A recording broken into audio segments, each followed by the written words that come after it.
દરેક બગસરા તાલુકાના દરેક પત્રકાર મિત્રો આવી અને શાસ્ત્રીજીના સન્માન કર્યું. આ ભાગવત જ્ઞાન યજ્ઞને જીવિત રાખવા માટે અમારે મુકુંદ દાદા, જયેશ દાદા આ 7 દિવસ ત્યાં જ્ઞાન યજ્ઞનો વ્યવહાર આવી રહ્યા છે.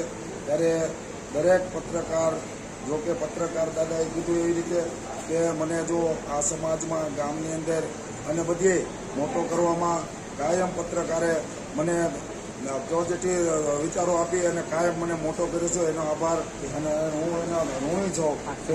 એની અંદર જે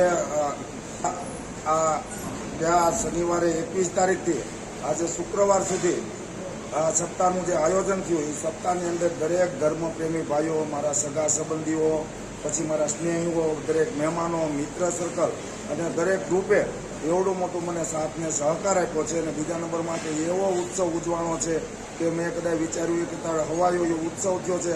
એ બદલ બધાને હું ખૂબ ખૂબ ધન્યવાદ પાઠવું છું. બીજું કે આ દરેક જે જ્ઞાન યજ્ઞ અહીંયા સપ્તાહનો દાદા વહેર આવી રહ્યા છે અને એ બધા રસપાન કર્યું છે, એને કંઈક ને કંઈક અહીંથી આજે આ સપ્તાહના માધ્યમથી લઈને જવાનું છે.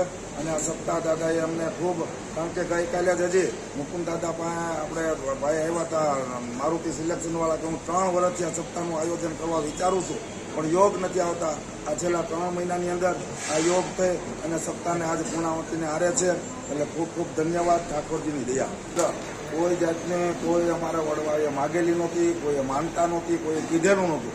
માત્ર ને માત્ર અંદરથી એમ થયું કે આપણા જે વડવાઓએ આપણી ઉપર જે એનું ઋણ છે એ ઋણમાંથી આપણે મુક્ત થઈ શકીએ.